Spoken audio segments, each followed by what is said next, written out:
Quando Adolf Hitler foi nomeado chanceler em janeiro de 1933, a Alemanha ainda estava vinculada às imposições do Tratado de Versalhes, que havia limitado a capacidade militar do país após a derrota de 1918.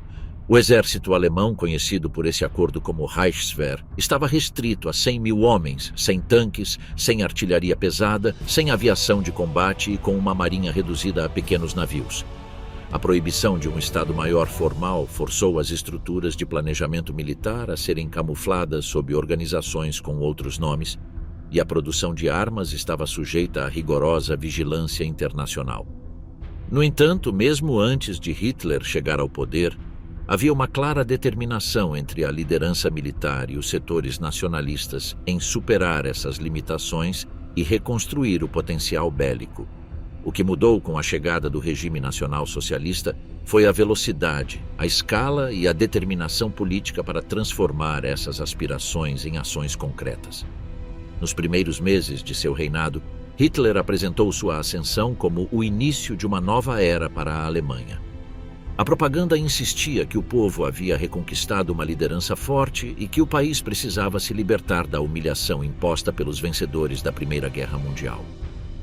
Embora a Alemanha aparentemente continuasse a respeitar os termos do Tratado de Versalhes, na realidade medidas discretas começaram a promover o rearmamento, que ocorreu sob a cobertura administrativa e programas de obras públicas. Nessas etapas iniciais, o objetivo era evitar confrontos diretos com as potências ocidentais, ao mesmo tempo em que preparava o terreno para uma maior expansão militar. O rearmamento clandestino não era um fenômeno inteiramente novo, visto que vínculos secretos com a União Soviética eram mantidos desde a República de Weimar, permitindo testes de armas em território russo, longe da supervisão internacional. No entanto, sob o governo de Hitler, essas práticas se expandiram e foram integradas a um plano coerente que vinculava a reconstrução econômica à preparação para a guerra. A criação de empregos em fábricas de armas e obras públicas era apresentada como uma política social, mas na prática significava o desenvolvimento de uma infraestrutura industrial pronta para dar suporte à produção militar.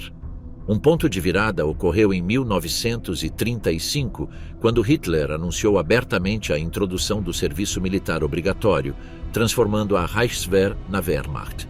O exército foi organizado em divisões maiores e teve início a formação de unidades blindadas e motorizadas.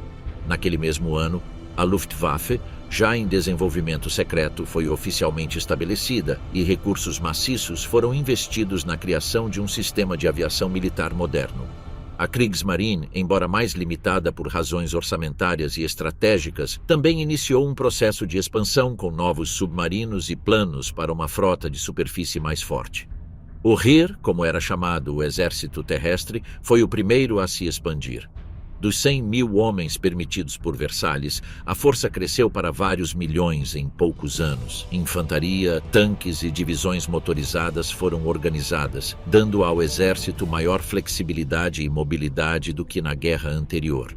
Escolas de oficiais foram reativadas e doutrinas foram desenvolvidas para evitar a guerra posicional, que havia caracterizado o conflito de 1914 a 1918.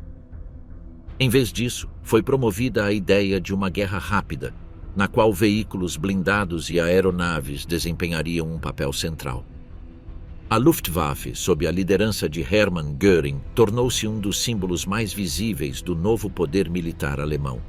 Desde os seus primeiros anos, concentrou-se na produção de caças como o Messerschmitt Bf-109, bombardeiros de mergulho como o Junkers Ju-87 Stuka, e bombardeiros médios como o Heinkel He-111.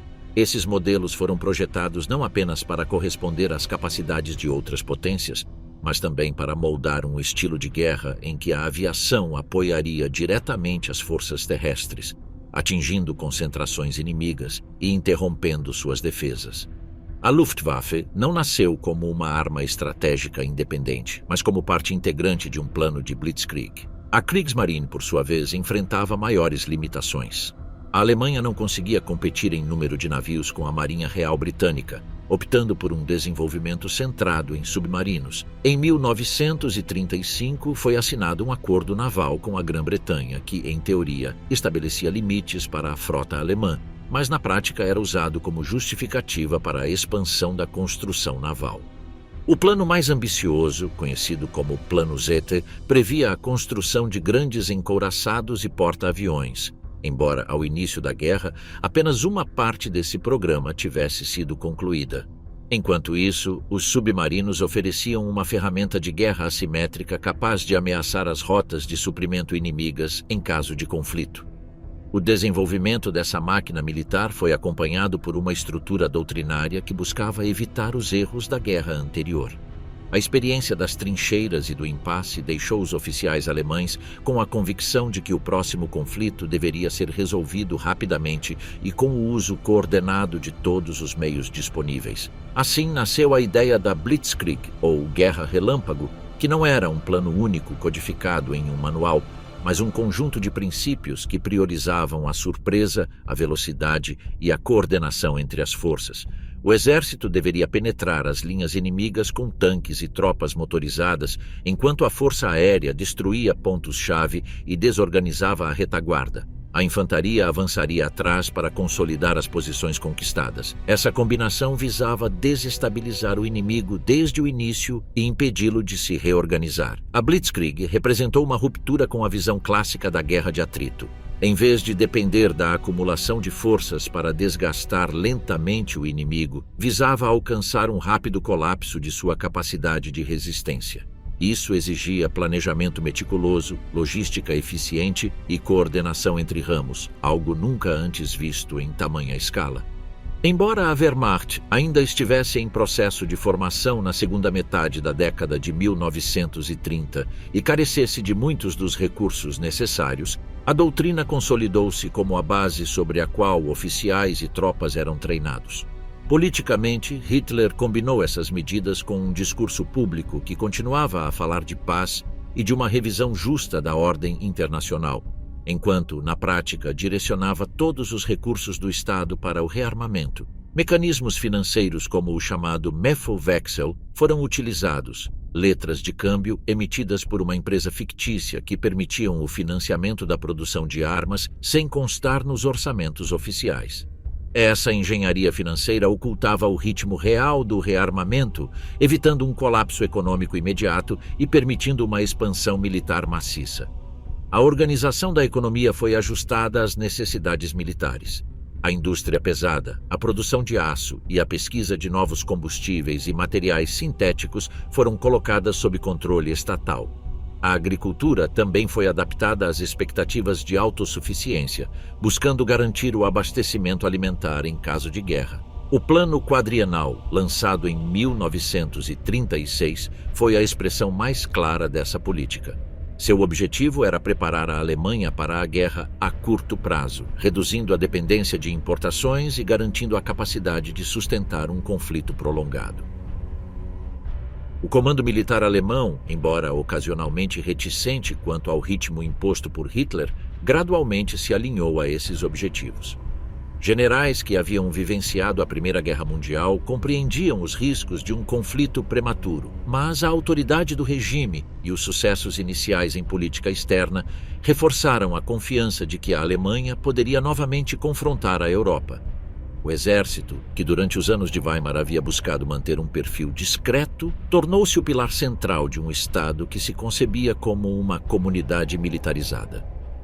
Internacionalmente, essas medidas geraram preocupação entre as potências vizinhas, mas a política de apaziguamento e o desejo de evitar uma nova guerra permitiram que a Alemanha continuasse expandindo suas capacidades sem encontrar oposição imediata. Assim, em 1939, a Wehrmacht havia se tornado uma força de vários milhões de homens, equipada com divisões modernas, uma grande força aérea e uma marinha em expansão. O que havia começado como um rearmamento disfarçado de programa social transformou-se em uma máquina de guerra pronta para ser mobilizada. A grande mentira do Reich, o pretexto para invadir a Polônia e iniciar a guerra. Desde a primavera de 1939, o alto comando alemão não discutia mais se atacaria a Polônia, mas quando.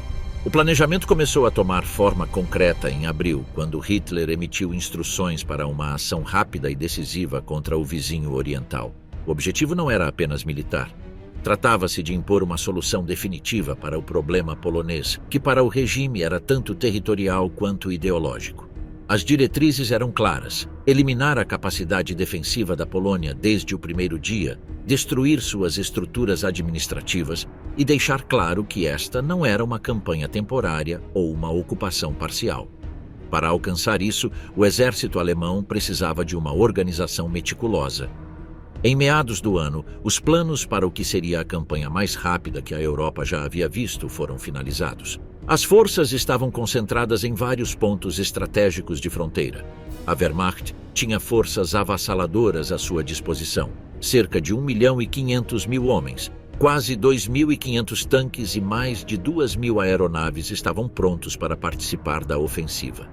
Essa mobilização incluiu o Heer, a Luftwaffe e a Kriegsmarine, embora esta última tivesse um papel mais limitado devido à natureza terrestre do conflito.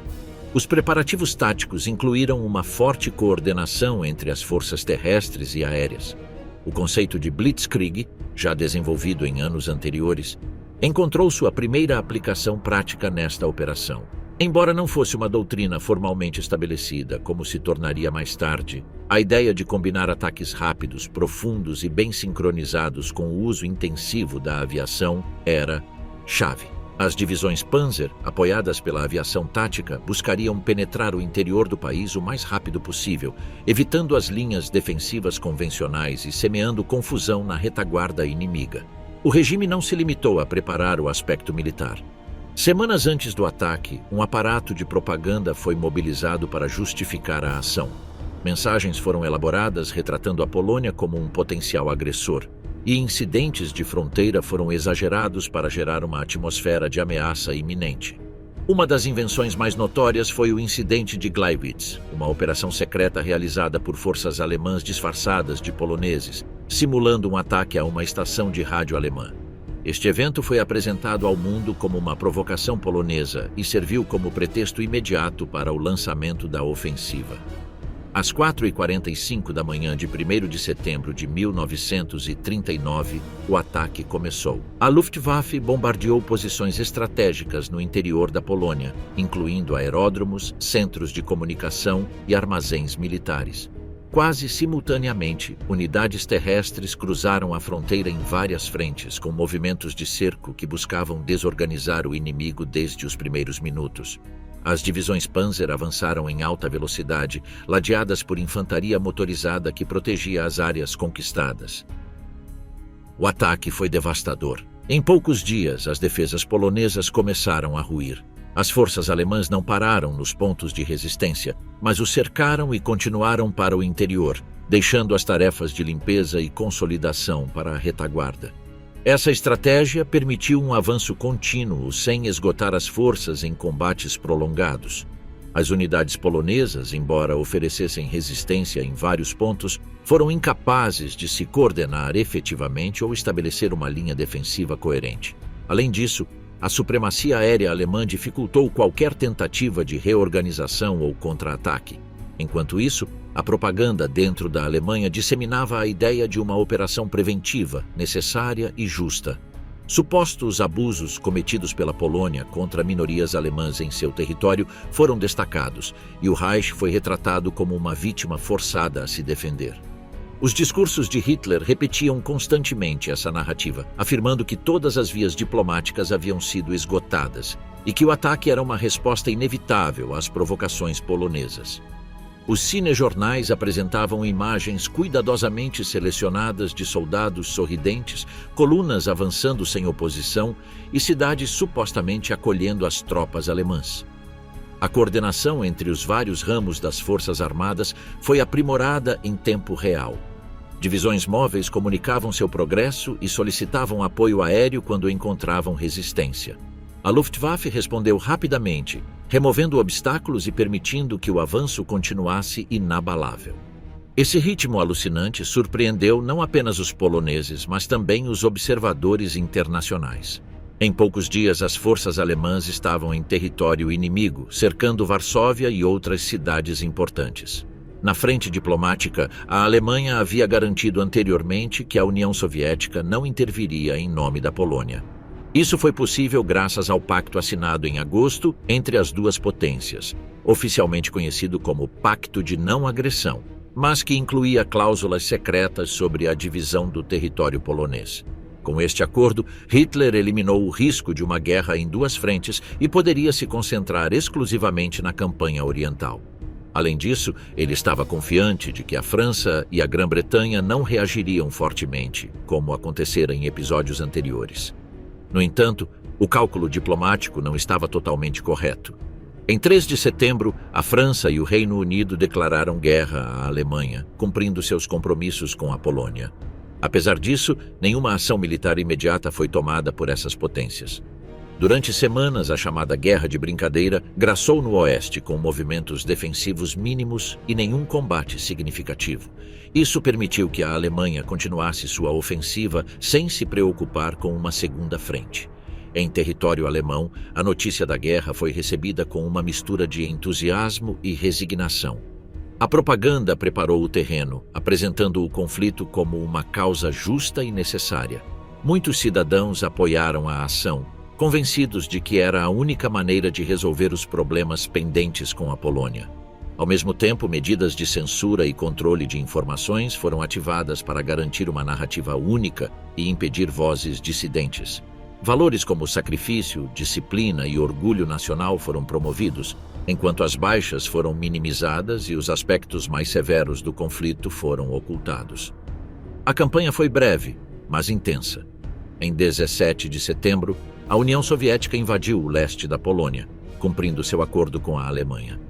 Isso acelerou ainda mais a desintegração do exército polonês, que já estava em retirada. Varsóvia resistiu até o final do mês, mas finalmente capitulou após um cerco acompanhado de bombardeios constantes. A resistência polonesa foi valente em muitos casos, mas completamente subjugada pela superioridade técnica e organizacional do inimigo. No final de setembro, o mapa da Europa havia mudado.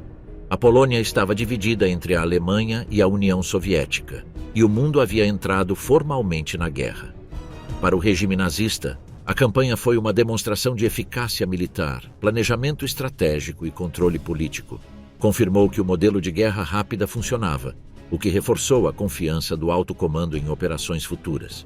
Blitzkrieg ainda não era uma palavra familiar ao público, mas sua essência havia sido posta em prática com brutal eficiência.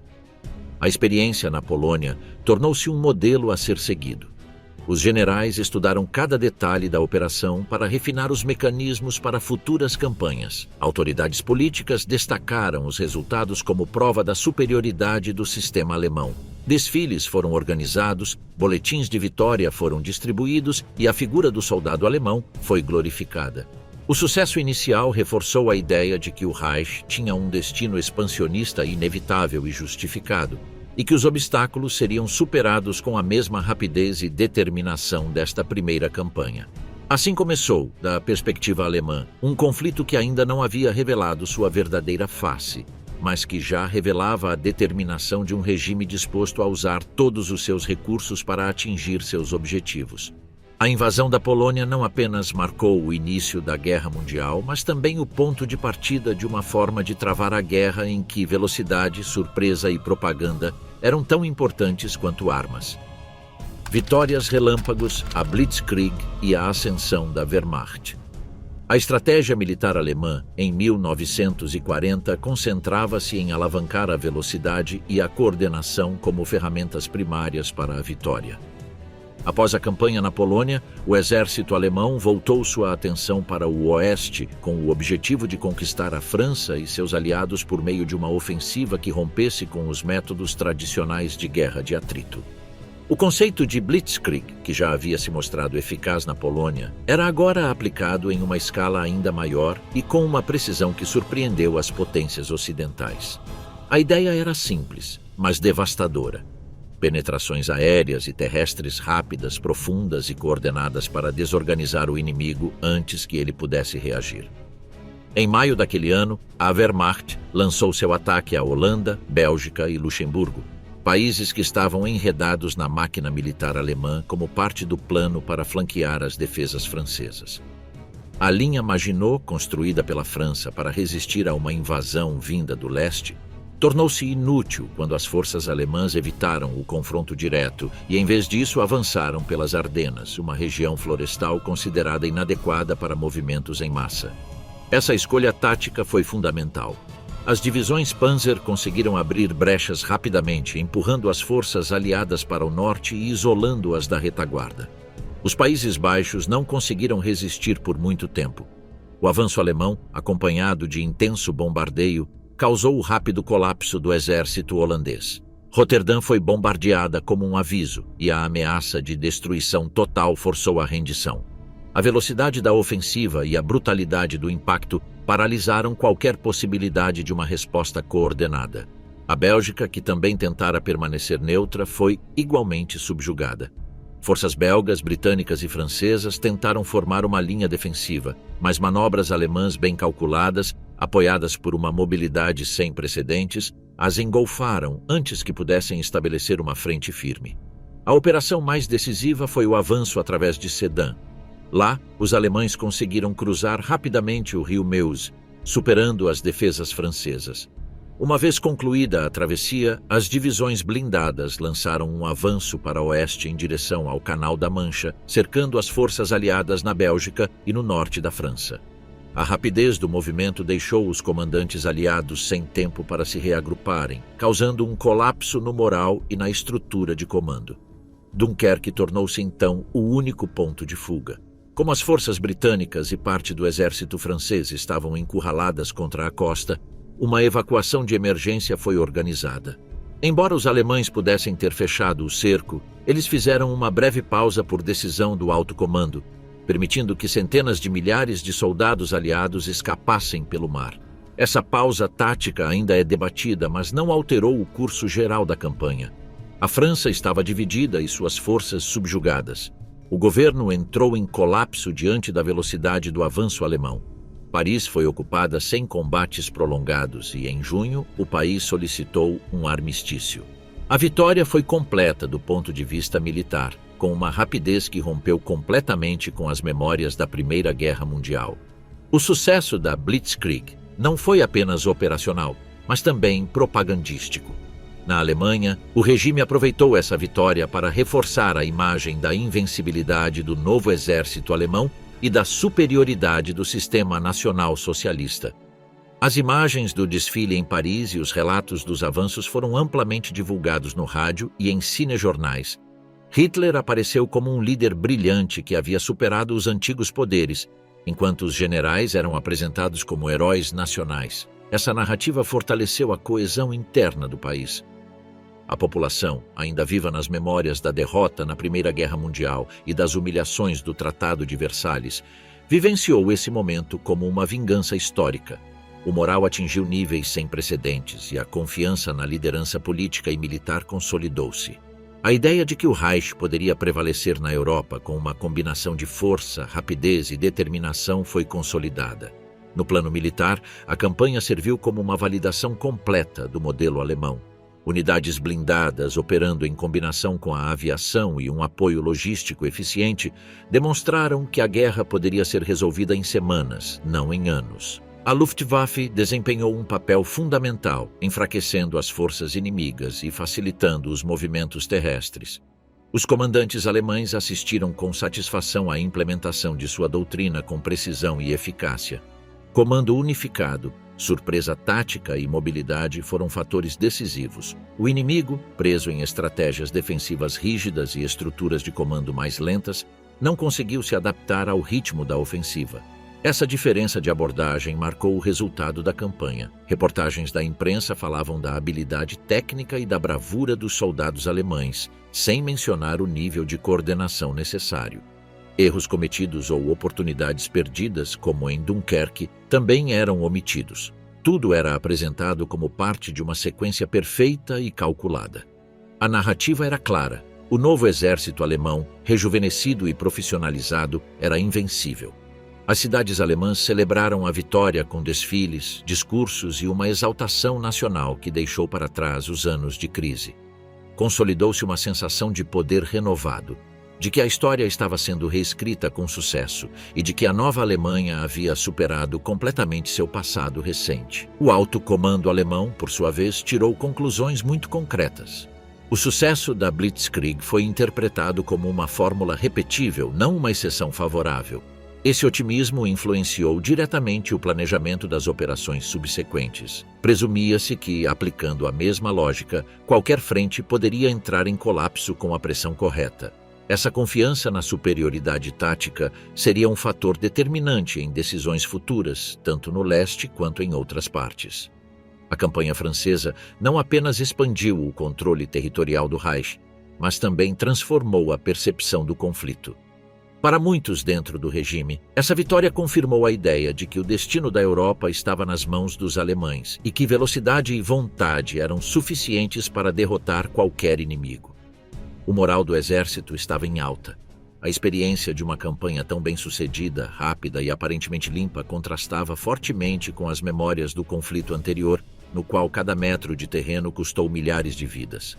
Agora, as divisões retornavam vitoriosas, admiradas e condecoradas. A sensação de que o novo tipo de guerra poderia ser imposto sem desgaste reforçava tanto a estrutura de comando interna quanto a confiança da liderança política. Essa euforia coletiva, construída sobre uma vitória relâmpago, consolidou o mito da invencibilidade. Do ponto de vista logístico, o sucesso também foi interpretado como prova de que o sistema de guerra alemão poderia operar eficientemente além de suas fronteiras. Suprimentos, reparos de equipamentos e o movimento contínuo de tropas funcionavam sem interrupção significativo. Isso reforçou a ideia de que o Reich poderia sustentar operações prolongadas se mantivesse o controle do ritmo ofensivo. O exército, a população e os líderes compartilhavam uma visão unificada. O modelo funcionava, a estratégia era eficaz e a guerra poderia ser vencida.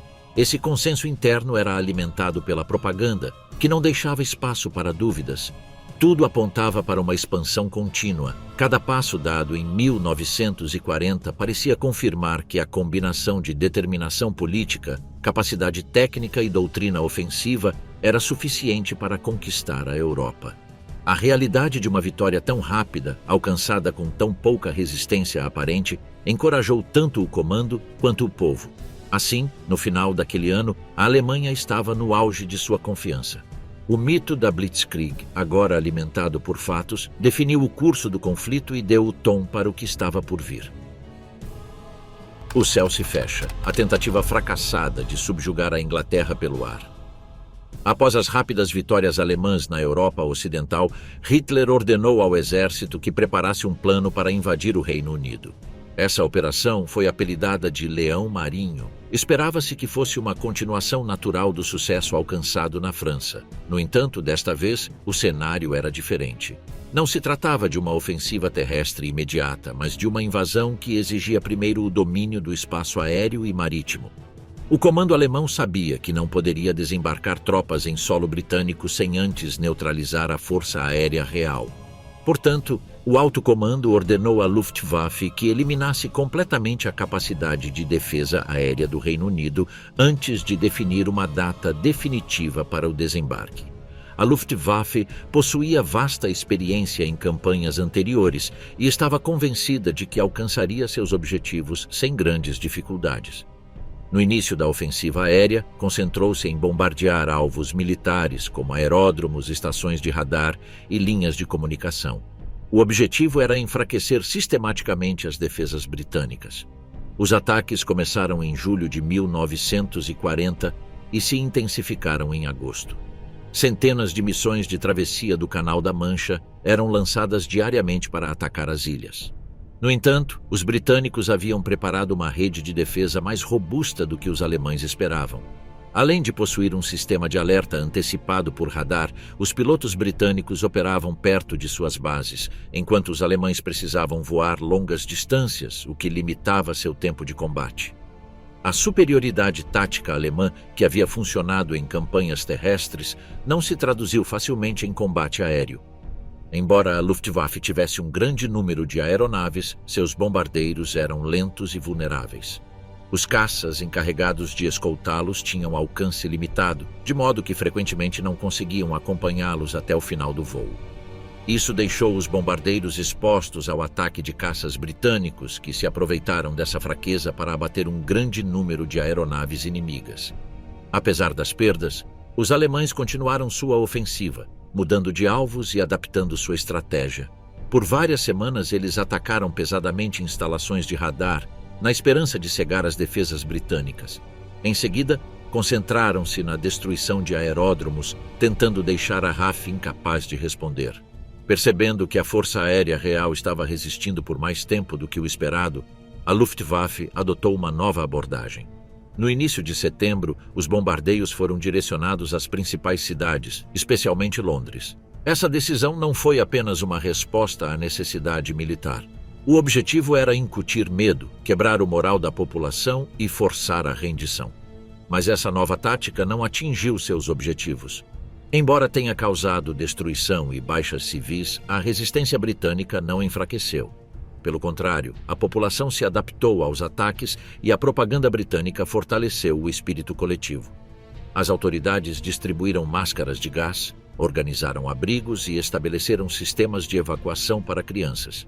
Enquanto isso, os pilotos britânicos continuaram a enfrentar os alemães, muitas vezes com superioridade numérica, mas com um conhecimento mais aprofundado do terreno e uma rede de apoio pronta. O alto comando alemão, sem ver resultados claros, começou a questionar a eficácia de suas ações. Embora inicialmente confiantes em uma rápida vitória aérea, com o passar das semanas, sua confiança começou a diminuir. Os números de perdas de aeronaves eram cada vez maiores e a produção não conseguia compensar o desgaste. Além disso, pilotos experientes estavam se tornando escassos. Em contraste, a RAF conseguiu substituir suas aeronaves mais rapidamente, graças ao seu sistema industrial adaptado à guerra e à ajuda externa. Caças britânicos, como o Spitfire e o Hurricane, mostraram-se eficazes e os esquadrões foram rotacionados para evitar a exaustão. A situação tornou-se ainda mais tensa quando relatórios de inteligência começaram a mostrar que a ofensiva aérea não estava atingindo seus objetivos declarados. As principais instalações de defesa britânicas permaneceram operacionais, os aeródromos estavam sendo rapidamente reparados e a produção de aeronaves não havia sido interrompida. Em vez de enfraquecer a RAF, a campanha pareceu fortalecer sua determinação. Isso forçou as autoridades alemãs a reconsiderar a viabilidade de uma invasão terrestre.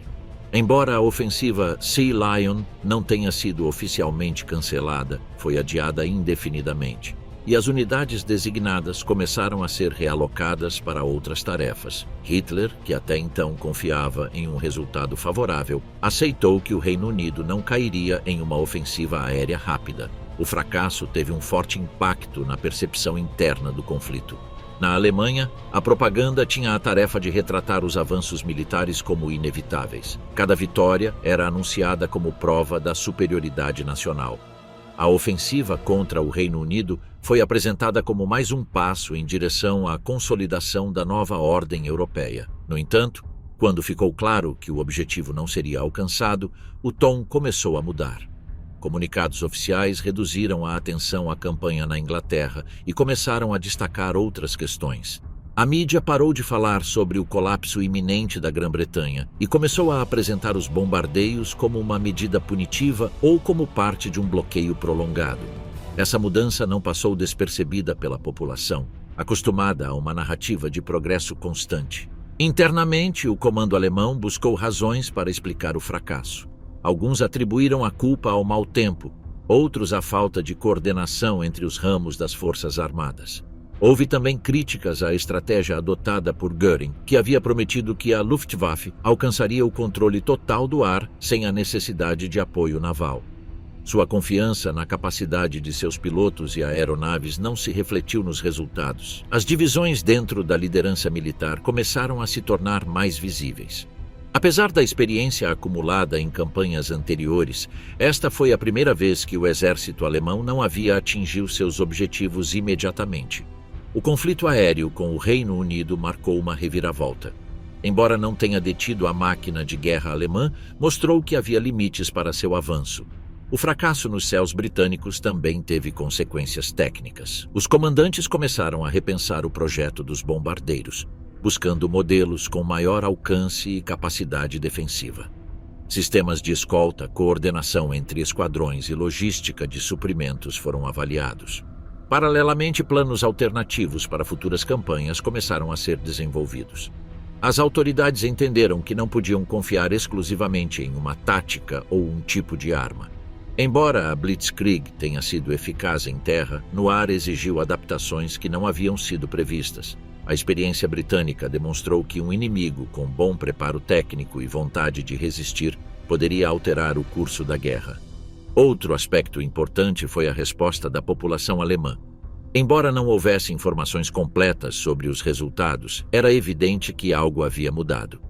A suspensão indefinida da invasão terrestre e o crescente silêncio da mídia geraram incerteza. A propaganda tentou manter o moral, falando de uma vitória futura ou de uma solução diplomática. Mas pela primeira vez desde o início do conflito, surgiram dúvidas sobre a infalibilidade da liderança. Algumas vozes começaram a se perguntar se o Reino Unido seria um obstáculo mais complexo do que o previsto. Essas preocupações não foram expressas abertamente, mas eram sinais de que o entusiasmo inicial estava começando a diminuir. Com o tempo, o conflito com o Reino Unido foi ficando em segundo plano. As prioridades estratégicas mudaram e decidiu-se concentrar os esforços em outras frentes. Mesmo assim, a batalha aérea deixou uma marca permanente na liderança militar. Foi uma lição sobre os limites da aviação, a importância da logística e a capacidade de adaptação do inimigo. Embora o comando alemão tenha tentado apresentar a campanha como um sucesso parcial, na prática foi um revés. O fracasso em derrotar a RAF ou abrir caminho para uma invasão direta impediu o Terceiro Reich de consolidar seu domínio total sobre a Europa Ocidental.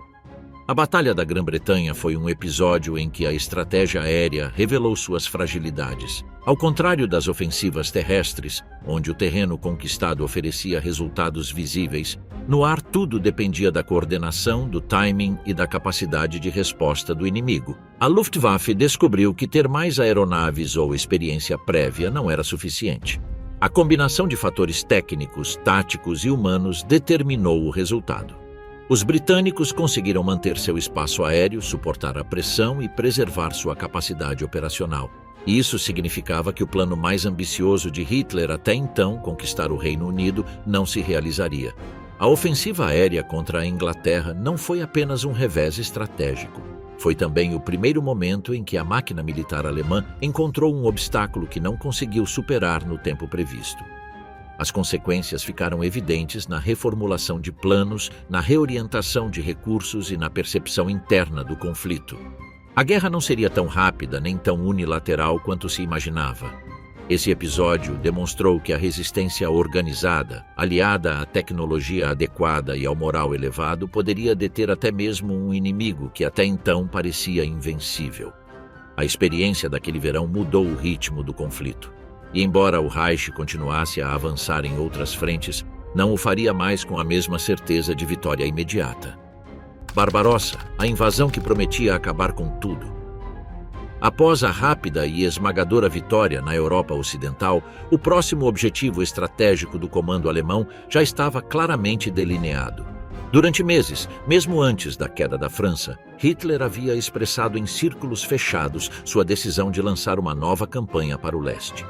Em seus cálculos, o confronto com a União Soviética não era uma possibilidade remota nem uma resposta a provocações externas. Era um passo necessário para garantir o espaço vital que a Alemanha, na visão do regime, deveria conquistar e dominar. Essa ideia de longa data estava intimamente ligada aos conceitos de Lebensraum e anticomunismo. O leste, povoado por eslavos considerados racialmente inferiores, deveria ser subjugado, seus recursos apropriados e suas terras colonizadas. O comunismo soviético, por sua vez, representava não apenas uma ideologia rival, mas também um inimigo existencial que precisava ser destruído em suas raízes. O planejamento para esta operação começou sistematicamente após o verão de 1940. Embora a Grã-Bretanha ainda não tivesse sido derrotada e permanecesse uma questão militar não resolvida, o alto comando começou a preparar planos para uma invasão da URSS. Em dezembro daquele ano, Hitler assinou a Diretiva número 21, conhecida como Operação Barbarossa. Ela declarava explicitamente que a Wehrmacht deveria estar pronta para lançar uma ofensiva no leste até 15 de maio de 1941. As instruções eram claras. Seria uma campanha rápida, desmantelando o Exército Vermelho antes que ele pudesse recuar ou mobilizar suas reservas. Foi concebida como uma guerra curta, decisiva e devastadora, semelhante às campanhas anteriores no Oeste, mas em uma escala muito maior. O desdobramento logístico foi imenso. 3 grandes grupos de exércitos seriam responsáveis pelo avanço ao longo de uma frente de quase 3.000 quilômetros. O grupo de exércitos norte seguiria em direção a Leningrado, o grupo de exércitos centro em direção a Moscou e o grupo de exércitos sul em direção à Ucrânia. A estes se juntaram forças auxiliares de aliados como Romênia, Finlândia e Hungria. O esforço combinado constituiu a maior operação militar já organizada até então. Mais de 3 milhões de soldados alemães foram mobilizados, acompanhados por centenas de milhares de cavalos, milhares de tanques, canhões e veículos de todos os tipos. Os preparativos foram realizados sob um manto de sigilo parcial. Embora o volume de tropas não tenha passado despercebido, o governo soviético não reagiu imediatamente, talvez confiando no pacto de não agressão assinado em 1939. Em 22 de junho de 1941, no início da manhã, a invasão foi oficialmente lançada. As tropas cruzaram a fronteira leste sem uma declaração prévia de guerra. A artilharia pesada e aeronaves iniciaram uma série de bombardeios simultâneos contra aeródromos, centros de comando e depósitos soviéticos. A Luftwaffe conseguiu destruir um número significativo de aeronaves inimigas em solo durante as primeiras horas, o que permitiu assegurar a superioridade aérea alemã em quase todos os setores. À medida que tanques e unidades motorizadas avançavam, divisões de infantaria seguiam atrás, protegendo os territórios ocupados. A surpresa foi total. O Exército Vermelho, mal preparado e desorganizado, não ofereceu resistência efetiva nos primeiros dias. Muitas unidades soviéticas foram cercadas e destruídas antes que pudessem reagir. As linhas de comunicação entraram em colapso e o caos se espalhou pela gerência intermediária. Em poucas semanas, os alemães haviam penetrado centenas de quilômetros em território soviético, capturando dezenas de milhares de prisioneiros. Cidades e vilas caíram uma após a outra. O grupo de exércitos norte avançou rapidamente em direção ao Báltico, tomando Riga e se aproximando de Leningrado. O grupo de exércitos centro realizou o maior bolsão de destruição na Bielorrússia, nos arredores de Minsk e posteriormente em Smolensk. O grupo de exércitos sul, embora enfrentando maiores dificuldades devido à geografia e à resistência, conseguiu avançar pela Ucrânia e se aproximar de Kiev. De Berlim, o tom do regime era de total confiança. A propaganda disseminava uma imagem de controle absoluto, apresentando a campanha como mais uma demonstração do poder invencível da Wehrmacht. Falava-se de uma cruzada contra o bolchevismo, de um empreendimento civilizador e de uma guerra preventiva necessária. Boletins oficiais destacavam o número de prisioneiros capturados, a velocidade do avanço e a aparente fraqueza do inimigo. Afirmava-se que o colapso total da URSS seria questão de semanas. Na mídia impressa e radiofônica, mapas mostravam os novos territórios sob controle alemão, e comunicados do alto comando falavam de vitórias incessantes. A população recebia essas mensagens com uma mistura de entusiasmo, alívio e um certo senso de fatalismo histórico. Para muitos alemães, a guerra no leste não era uma simples continuação de conflitos anteriores, mas uma luta decisiva.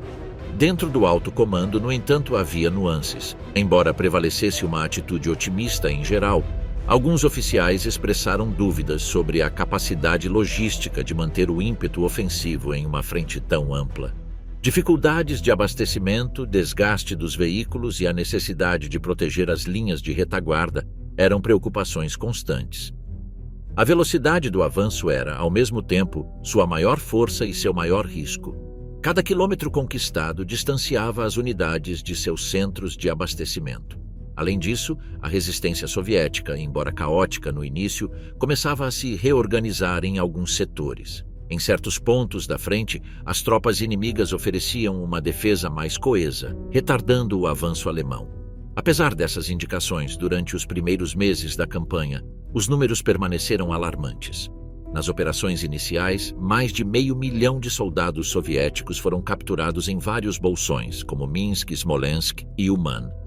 O território sob controle alemão crescia rapidamente. Divisões Panzer abriram brechas profundas nas linhas inimigas, cercando grandes contingentes e causando constantes avanços.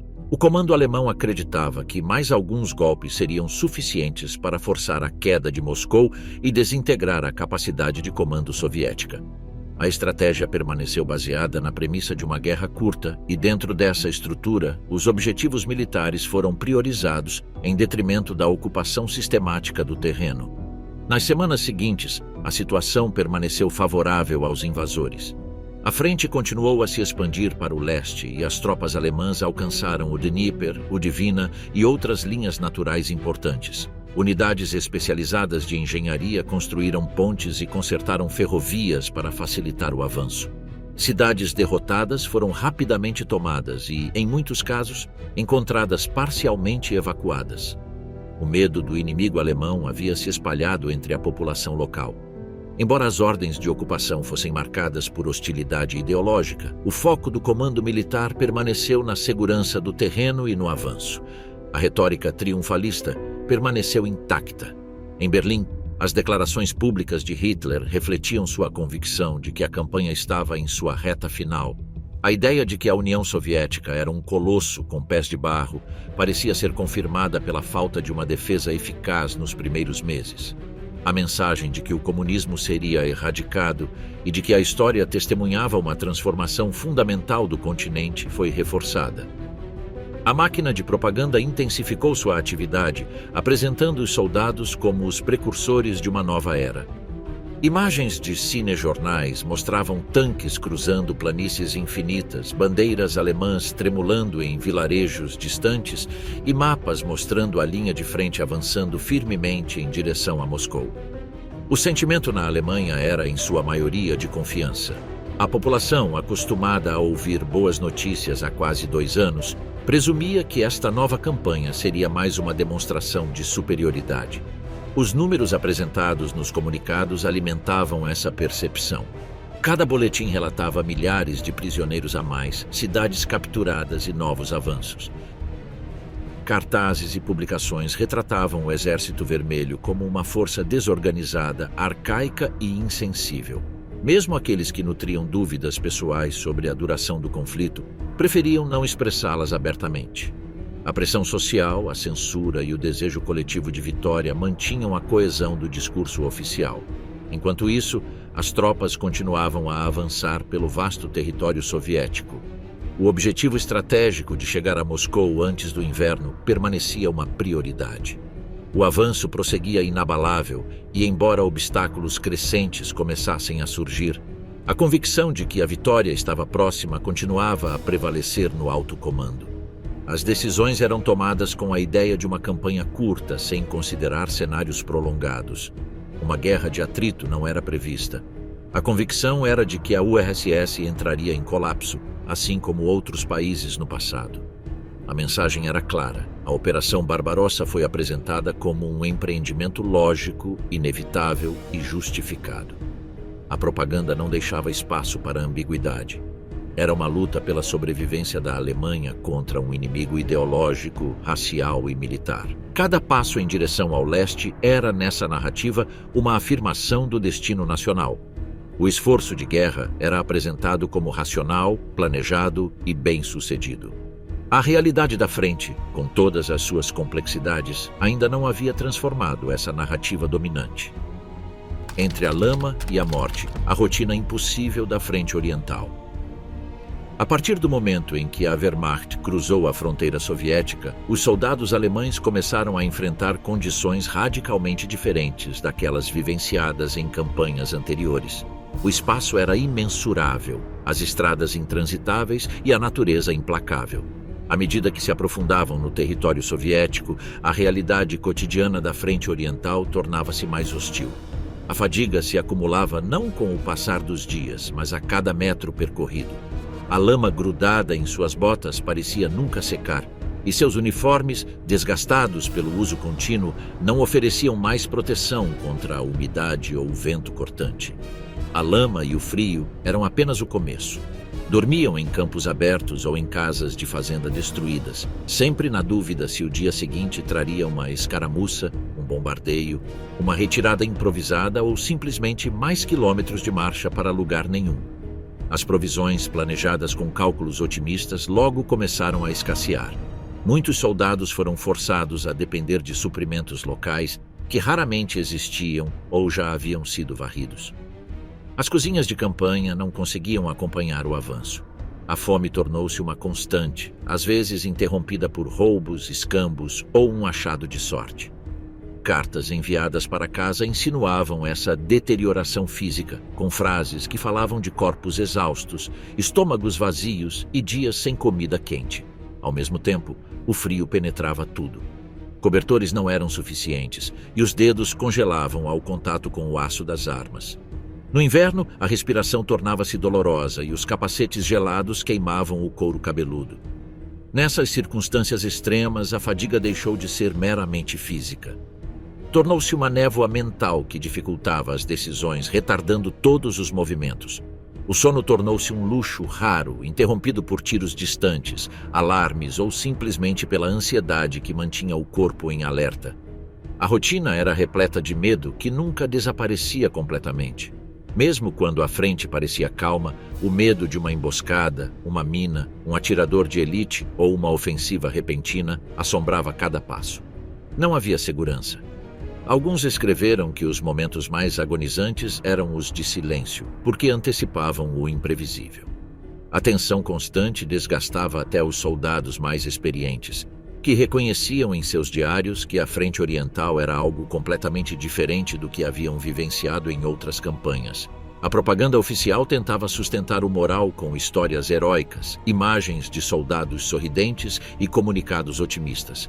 Em jornais e cinejornais alemães, reportagens falavam de avanços bem-sucedidos, cidades capturadas e o colapso da resistência soviética. Mas aqueles na linha de frente viam algo diferente. As cidades destruídas não ofereciam abrigo nem recursos. As populações evacuadas ou aniquiladas deixaram para trás paisagens desoladas. As baixas aumentavam e o terreno, longe de oferecer controle, era um campo de tensão constante. Alguns soldados guardavam panfletos com frases motivacionais que não os afetavam mais. A distância entre o relato oficial e a experiência real tornava-se evidente a cada dia. Mesmo assim, muitos não se permitiam duvidar abertamente. Apegavam-se ao que sabiam, repetiam as palavras de seus oficiais e acreditavam na vitória final como um refúgio psicológico em vez de uma certeza estratégica. As cartas familiares desempenharam um papel crucial, pois receber notícias de casa era um dos poucos consolos disponíveis.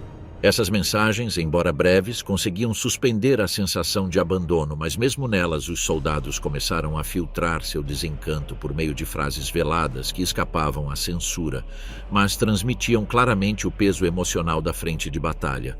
Alguns falavam da vida difícil aqui, de noites sem fim, ou de uma terra sem fim, enquanto outros, mais explicitamente, confessavam seu medo, frustração com as condições ou incompreensão com o lento progresso. As experiências compartilhadas entre os camaradas também eram ambivalentes. Ao mesmo tempo em que laços fortes eram construídos, tensões também surgiam. O cansaço gerava discussões, atritos e desesperança, e nem todos suportavam a situação da mesma forma. Alguns recorriam ao álcool quando disponível, outros ao isolamento ou a comportamentos erráticos. Embora a disciplina formal fosse mantida, o comando já notava os sintomas de um exército que, embora operacional, começava a apresentar sinais de profundo desgaste. A distância geográfica também era evidente na comunicação com o alto comando.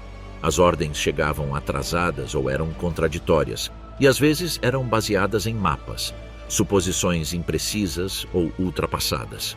A realidade no terreno contradizia os relatos de Berlim. O inimigo, que deveria ter entrado em colapso em poucas semanas, continuou a lutar. Unidades soviéticas se reorganizaram, contra-atacaram e forçaram o recuo de posições, e cada nova tentativa de avanço exigia mais recursos, mais energia e mais vidas. O entusiasmo inicial que acompanhara o início da operação havia desaparecido completamente. A euforia deu lugar à exaustão e a sensação de invencibilidade deixou de ser tema de conversa. Em seu lugar, surgiu uma aceitação resignada da dureza da frente oriental, marcada por uma rotina baseada mais na resistência do que na expectativa de sucesso imediato. Nesse contexto, alguns se refugiaram em crenças pessoais, rituais ou superstições. Cruzaram os dedos antes de sair em patrulha, repetiram frases antes de dormir ou carregaram amuletos e fotos de família escondidos nos bolsos, como forma de se sentirem menos sozinhos e manterem algum controle em meio à desordem geral. A distância emocional em relação à retaguarda também aumentou. O que vivenciavam na frente de batalha era difícil de explicar, até mesmo de aceitar. Alguns soldados começaram a sentir que ninguém, exceto seus companheiros, conseguia entender o que estavam passando. Essa sensação de isolamento se aprofundava a cada semana. As expectativas de um retorno rápido haviam desaparecido. O retorno não era mais mencionado com datas precisas, mas sim com frases como "quando isso acabar" ou "se superarmos isso". O tempo tornou-se um conceito elástico. Os dias eram todos iguais e os relógios pareciam parados. Apenas as estações marcavam uma mudança, e às vezes nem isso. Alguns soldados documentaram suas experiências em diários pessoais, escondidos entre suas roupas ou bagagens. E esses escritos, às vezes breves, às vezes mais longos, ofereciam um olhar mais íntimo e cru sobre o que estava acontecendo. Falavam do medo de dormir, de companheiros feridos que não podiam ser evacuados, de marchas que duravam mais de 12 horas ininterruptas. Havia também reflexões, dúvidas e longos silêncios interrompidos por frases como "não era isso que imaginávamos", embora poucos ousassem dizê-las em voz alta, pois o peso da disciplina, da propaganda e do mandato ideológico permanecia. Mesmo assim, a distância entre a imagem da frente projetada em Berlim e o que de fato era vivenciado era cada vez mais evidente para aqueles que ali estavam. A vida na frente oriental não podia ser comparada a nenhuma experiência anterior da Wehrmacht, pois era um ambiente que lentamente erodia a vontade e testava a resistência física e psicológica de cada homem. Naquela paisagem imensa e hostil, onde o inimigo não era apenas o outro exército, mas também o clima, a lama, a doença e a solidão, os soldados alemães seguiam em frente porque não tinham outra escolha. Alemães contra Hitler, aqueles que ousaram resistir. Desde os primeiros anos do regime nazista, houve indivíduos e grupos que, embora isolados, começaram a expressar suas dúvidas ou rejeição às políticas impostas. Alguns o fizeram silenciosamente, evitando demonstrar lealdade em público. Outros ousaram expressar opiniões contrárias em círculos privados. À medida que a guerra avançava, esses gestos dispersos assumiram novas formas e, embora em pequeno número, deram origem a focos de oposição que não podiam ser ignorados pelas autoridades. Entre os grupos mais ativos estavam jovens, estudantes, intelectuais e membros da igreja. Pequenos grupos surgiram nas universidades que analisavam a situação do país com espírito de solidariedade, crítico. Um dos mais conhecidos foi o grupo Rosa Branca, composto principalmente por estudantes de Munique, como Hans e Sophie Scholl. Esses jovens escreveram e distribuíram panfletos questionando as atrocidades cometidas, especialmente na frente oriental, e apelaram à consciência moral dos cidadãos para que resistissem ao regime. Eles não propunham uma revolução armada, mas sim uma consciência ética. A reação do Estado foi imediata e brutal. Eles foram presos, interrogados e condenados à morte em julgamentos sumários. Ao mesmo tempo, outros jovens sem vínculos universitários expressaram seu descontentamento nas ruas. Os chamados piratas de Edelweiss, grupos de jovens que rejeitavam a disciplina partidária e a doutrinação compulsória, começaram a organizar reuniões clandestinas, disseminando músicas proibidas e sabotando as atividades da juventude hitlerista. Eles não se organizavam em uma estrutura formal nem buscavam derrubar o regime, mas sua mera existência representava um desafio à uniformidade imposta. Alguns de seus membros foram presos, outros executados sem julgamento. A Igreja também ofereceu espaços para dissidência, embora limitados. Tanto o setor católico quanto o protestante tentaram manter certa independência doutrinária. Em alguns casos, figuras religiosas se manifestaram contra a eutanásia forçada ou a perseguição racial. O bispo católico Clemens von Galen, por exemplo, proferiu sermões criticando abertamente os assassinatos de pessoas com deficiência. Embora não tenha sido preso, muitos de seus colaboradores foram, e a Gestapo monitorou de perto suas atividades. Dentro das fileiras militares também havia elementos que começaram a duvidar da direção que o país estava tomando. Alguns oficiais, desiludidos com o curso da guerra ou chocados com os crimes testemunhados nos territórios ocupados, começaram a conspirar secretamente. Essas preocupações acabaram se materializando na tentativa mais ambiciosa e organizada de eliminar Hitler, a tentativa de assassinato de 20 de julho de 1944. Liderado por Klaus von Stauffenberg, um coronel do exército, o plano era plantar uma bomba no quartel-general do Führer, eliminar a liderança do partido e estabelecer um governo que buscaria negociações de paz. A operação foi cuidadosamente planejada e envolveu numerosos militares de alta patente.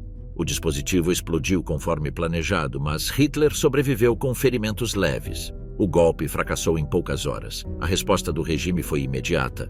Prisões em massa foram ordenadas e expurgos foram implementados no exército e na administração civil. Mais de 5.000 pessoas foram presas, muitas sem ligação direta com o ataque. As execuções continuaram ininterruptas. Alguns foram enforcados com cordas de piano, outros foram decapitados e muitos foram julgados em procedimentos que, na realidade, eram meras formalidades. Imagens dos julgamentos foram filmadas e usadas como instrumento de intimidação. A repressão não se dirigiu apenas aos autores do atentado, mas estendeu-se também aos seus familiares, amigos e colaboradores, reais ou meramente suspeitos, aplicando-se o princípio da responsabilidade coletiva.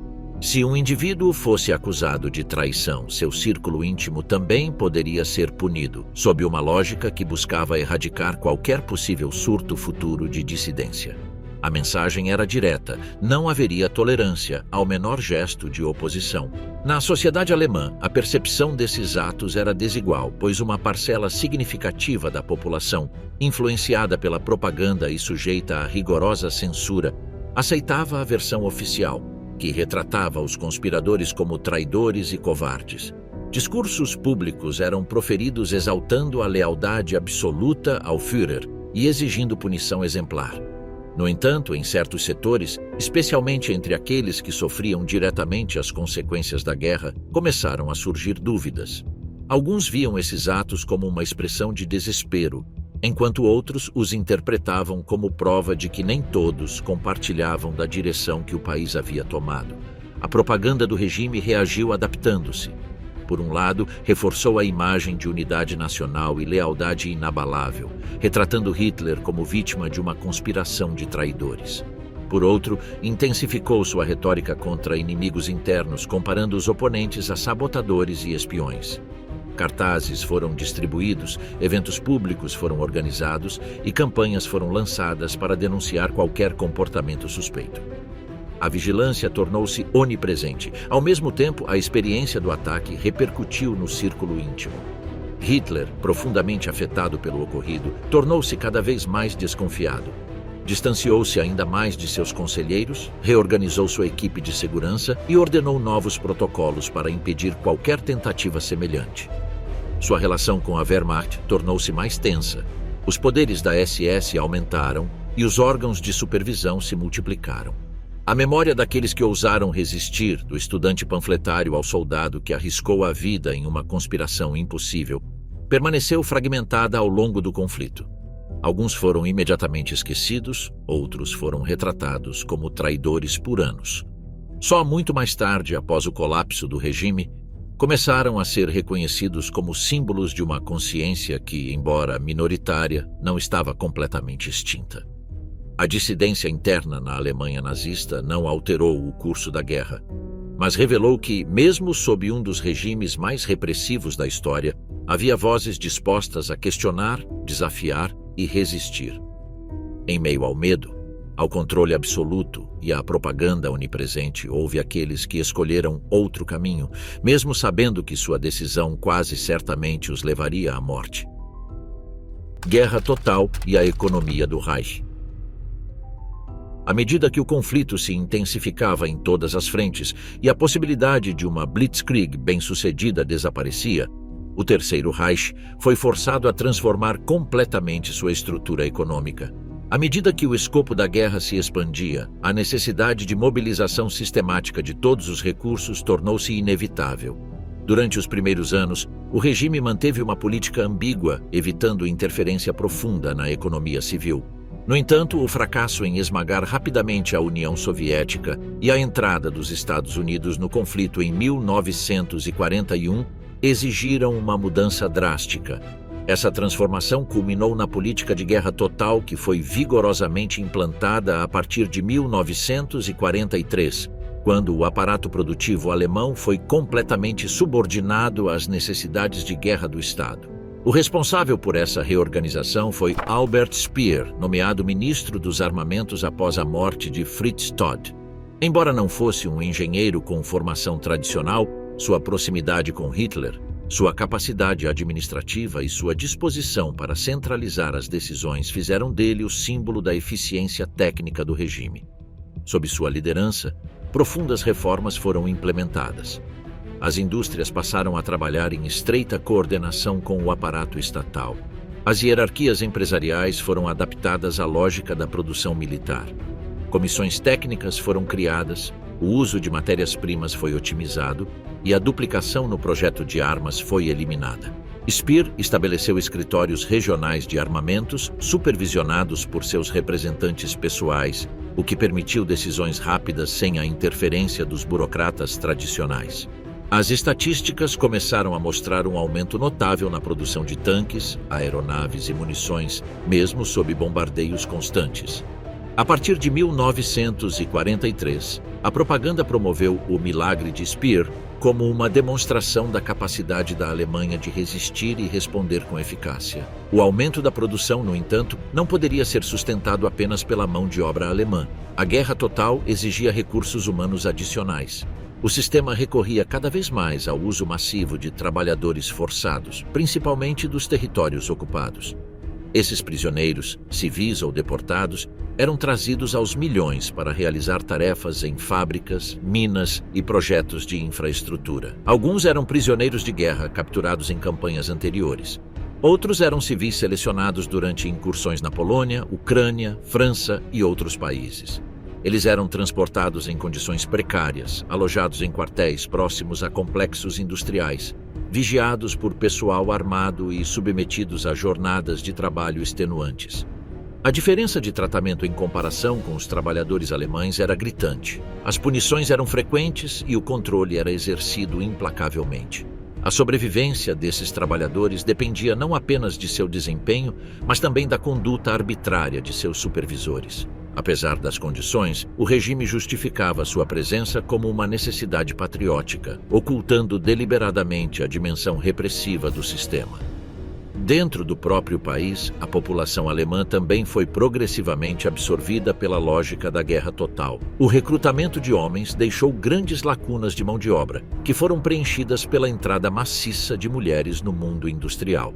Embora o regime tenha mantido um discurso tradicionalista sobre o papel das mulheres, a pressão da guerra o forçou a suavizar essa postura. A partir de 1943, campanhas públicas foram promovidas para incentivar as mulheres a participar da produção de armas. Cursos técnicos foram oferecidos, fábricas foram adaptadas e horários compatíveis com a vida doméstica foram estabelecidos. Algumas unidades de produção instalaram refeitórios e creches. Essa mobilização foi apresentada como um esforço conjunto pela vitória. Revistas ilustravam mulheres em uniformes de trabalho ao lado de tanques ou aviões. Embora muitos setores conservadores desconfiassem dessas mudanças, a máquina estatal não tolerava oposição na hora de sustentar o esforço de guerra. O controle sobre a vida civil tornou-se quase absoluto, com as decisões sobre o destino de cada cidadão tomadas diretamente do quartel-general do Reich. Os empregos eram atribuídos de acordo com critérios de produção e a mobilidade da mão de obra era restringida para evitar desequilíbrios regionais. Como os sindicatos haviam desaparecido antes do conflito, não havia espaço para negociação ou protesto. Era o Estado que organizava as condições de trabalho, definia a jornada de trabalho, distribuía rações e autorizava as férias, enquanto as fábricas permaneciam ativas dia e noite sob um regime de... Um sistema de turnos rotativos era justificado pela necessidade de atingir um objetivo comum. Todo esse processo era apoiado pelo aparato de propaganda que disseminava a ideia de uma comunidade nacional em armas, apresentando o trabalhador como um combatente na frente interna. As estações de rádio transmitiam relatórios sobre o progresso da produção e os jornais celebravam os números da manufatura como se fossem vitórias militares. Nesse contexto, qualquer desvio do esforço coletivo era imediatamente denunciado como sabotagem ou traição. O impacto dessa transformação foi profundo. Cidades foram preenchidas com cartazes incentivando o sacrifício, escritórios foram reorganizados para atender às necessidades estratégicas, crianças foram instruídas nos princípios da disciplina produtiva. Escolas disseminaram exemplos de esforço técnico e jovens foram enviados para fábricas ou fazendas como parte de seu treinamento patriótico. Não se tratava apenas de uma economia a serviço do esforço de guerra, mas de toda uma cultura de trabalho sob controle estatal. Essa organização foi apresentada como superior à liberal, acusada de ser dispersa e caótica. O modelo alemão, segundo a retórica oficial, demonstrava que a disciplina podia transformar até os momentos mais difíceis em momentos de crescimento e ordem. Albert Speer foi retratado como o símbolo dessa capacidade. Em suas aparições públicas, ele aparecia com plantas, gráficos e trabalhadores atrás de si, discutindo soluções práticas. Ele não usava uniforme militar nem usava linguagem ideológica, o que aumentava sua credibilidade como técnico a serviço do Führer. Hitler o citava como exemplo da nova geração de líderes alemães, capaz de combinar eficiência e lealdade. Esse modelo de ministro técnico contrastava com os burocratas tradicionais e reforçava a ideia de um governo dinâmico e adaptado às demandas do conflito. Com o passar do tempo, porém, as demandas aumentaram. Sistemas de racionamento mais rigorosos foram implementados, a circulação dentro do país foi regulamentada, celebrações privadas foram restringidas e a cultura do lazer foi subordinada à cultura do sacrifício.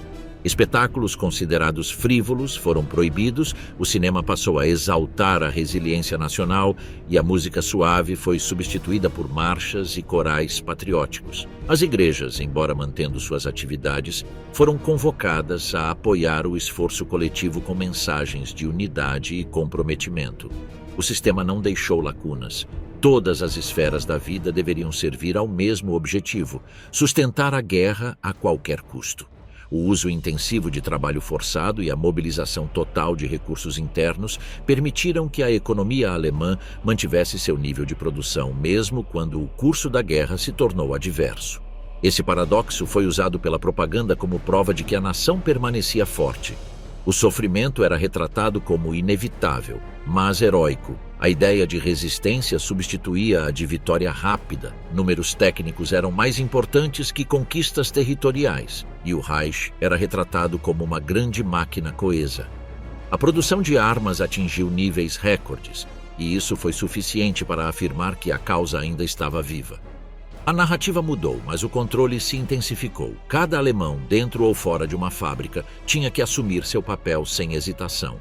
Assim, a guerra total transformou o Reich não apenas em sua economia, mas em todo o seu tecido social. Stalingrado, a perda do Sexto Exército e o colapso do moral alemão. A derrota em Stalingrado, confirmada em janeiro de 1943, marcou uma linha divisória entre o antes e o depois da guerra para a Alemanha. Não foi apenas uma perda militar catastrófica, mas também um profundo colapso emocional tanto no exército quanto no humor geral da população. As semanas seguintes foram marcadas por um silêncio incomum no discurso oficial. Os relatos de guerra não falavam mais de vitórias, e a palavra Stalingrado demorou a aparecer nos lábios de altos funcionários.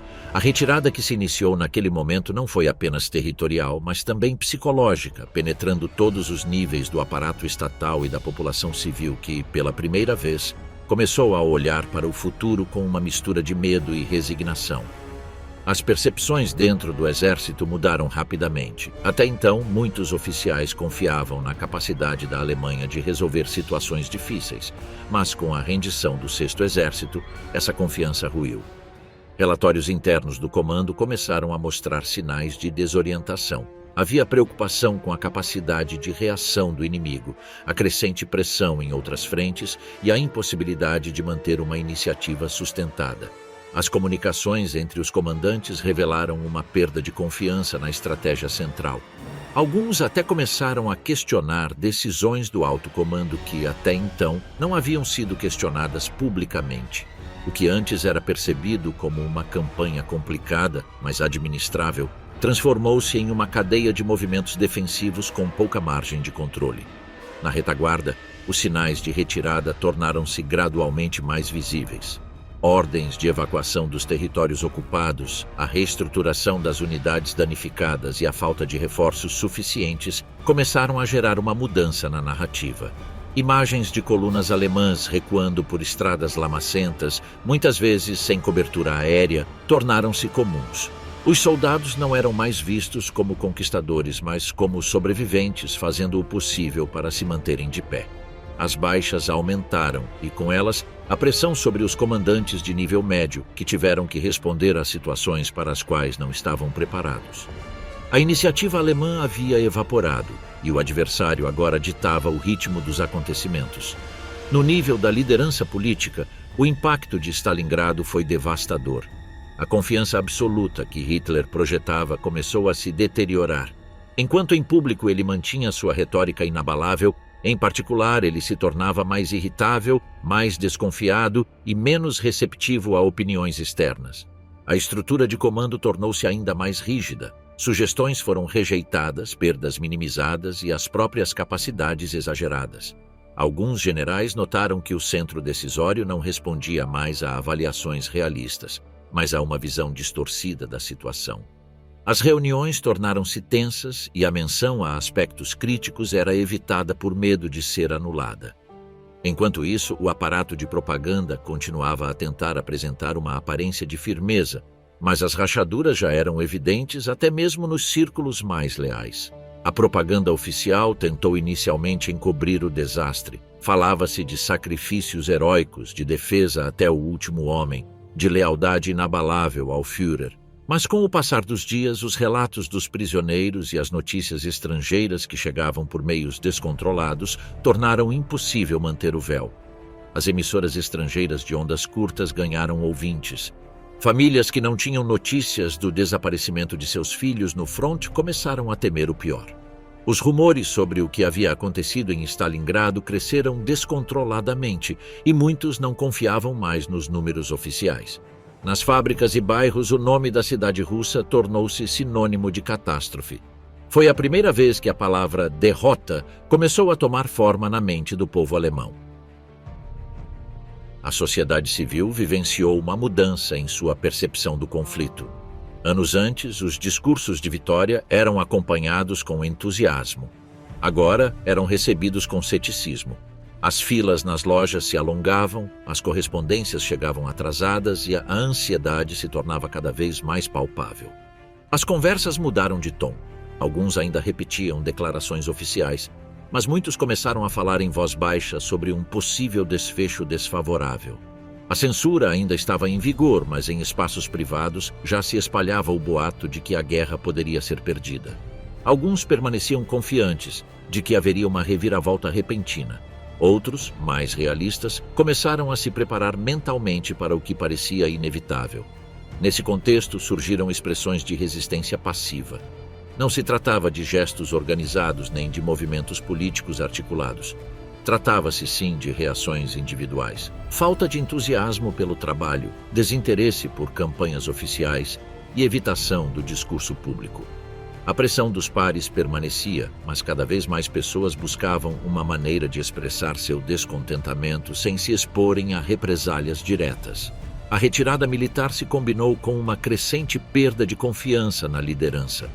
Percebia-se que as decisões não respondiam mais a critérios racionais, mas sim à teimosia de uma liderança desconectada da realidade. Tentativas de elevar o moral por meio de discursos, prêmios e desfiles se mostravam cada vez mais ineficazes. Até mesmo alguns dirigentes do partido reconheciam, em particular, que o espírito inicial havia se esvaído. As promessas de vitória rápida não eram mais convincentes, e a questão que começou a pairar no ar era como resistir, não como vencer. Oficiais na linha de frente, assim como trabalhadores na retaguarda, sentiam a tensão. A energia que caracterizara os primeiros anos transformou-se em uma mistura de exaustão, resignação e medo. Nesse contexto, a sociedade alemã passou por uma transformação silenciosa. Não houve ruptura aberta ou explosão em massa, mas houve uma profunda mudança na maneira como a vida cotidiana era vivida. A obediência tornou-se mais mecânica, as expressões de entusiasmo mais forçadas e o cumprimento de ordens mais automático. As pessoas continuaram a cumprir seus deveres, mas sem a mesma convicção de antes. Berlim em chamas, o fim brutal da guerra para a Alemanha. À medida que a guerra se voltava bruscamente contra a Alemanha, as cidades começaram a sentir com mais intensidade o impacto dos ataques aéreos aliados, que a partir de 1943 se tornaram cada vez mais frequentes, intensos e devastadores. As noites deixaram de ser momentos de descanso e se tornaram momentos de angústia constante, com sirenes soando incessantemente, abrigos lotados de famílias inteiras e explosões sacudindo tudo em seu caminho. Ao amanhecer, as ruas estavam irreconhecíveis. Onde antes havia prédios, restavam apenas ruínas fumegantes, os negócios foram reduzidos a escombros e as casas crateras. As perdas humanas somaram milhares, os serviços entraram em colapso, o fornecimento de água e eletricidade desapareceu. A comida tornou-se escassa e o medo tornou-se uma presença permanente. Não se tratava mais apenas de destruição material, mas de um golpe. Continuou a elevar o moral de uma população que começava a aceitar que a derrota não era apenas possível, mas inevitável e cada vez mais próxima. Enquanto isso, o regime tentava manter o controle por meio de medidas cada vez mais desesperadas, organizando a Volkssturm, uma força de defesa composta por homens velhos ou jovens demais para o serviço regular, que recebiam treinamento às pressas, armas obsoletas e missões impossíveis diante de um inimigo que avançava com determinação.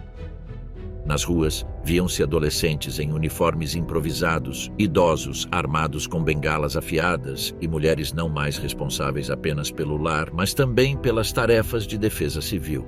Escolas fecharam para funcionar como centros logísticos. Praças foram transformadas em pontos de distribuição de armas e alimentos, e as instruções mudavam constantemente à medida que cada bairro tentava resistir com o pouco que tinha. A propaganda continuava a repetir a promessa de vitória final, mas a maioria da população não acreditava mais nessas mensagens. A linguagem oficial falava de contraofensivas, embora o que vivenciassem fosse uma sucessão de retiradas, destruição e mortes. A chegada do Exército Vermelho vindo do leste era temida como o prelúdio do colapso final, e as notícias que circulavam falavam de aldeias arrasadas, represálias brutais e vingança desenfreada. Em Berlim, os canhões soviéticos podiam ser ouvidos claramente enquanto os bombardeios se intensificavam implacavelmente. E a capital, que por anos fora um símbolo de poder e orgulho, foi transformada em uma cidade sitiada sem rota de fuga. As ruas foram preenchidas com trincheiras improvisadas, prédios se tornaram fortalezas semi-destruídas e abrigos subterrâneos se tornaram covas compartilhadas, enquanto a população tentava sobreviver, sem saber se deveria temer os projéteis, o fogo cruzado ou seus próprios comandantes, que continuavam a executar impiedosamente aqueles que consideravam covardes ou sabotadores. O fim do regime veio sem discursos ou cerimônias, como uma decisão final tomada em um bunker subterrâneo enquanto tudo desmoronava na superfície. A notícia se espalhou em meio ao caos, sem detalhes ou confirmação oficial, e não provocou surpresa nem choque, mas sim um silêncio absoluto que para muitos era simplesmente a constatação de que tudo havia acabado. Não havia mais estruturas de comando coerentes, nenhum plano, nenhuma direção possível, e a única coisa que restava era uma sensação de vazio diante do inevitável. A rendição foi assinada alguns dias depois, quando os últimos focos de resistência caíram e os soldados restantes depuseram as armas. Assim terminou a guerra para a Alemanha. O que restou foi um país reduzido a ruínas. Cidades eram pilhas de escombros, comunicações foram cortadas, fábricas destruídas e famílias dispersas. Sobreviventes vagavam entre os destroços em busca de algo para comer, algo para beber ou simplesmente alguém que reconhecessem. Hospitais estavam lotados, escolas fechadas, não havia transporte ou serviços, apenas fumaça no ar, silêncio nas ruas e corpos abandonados por toda parte. O Estado havia deixado de existir, a autoridade não mais operava e cada pessoa tentava se agarrar ao pouco que lhe restava, sem tempo para refletir, mal conseguindo sobreviver por mais um dia.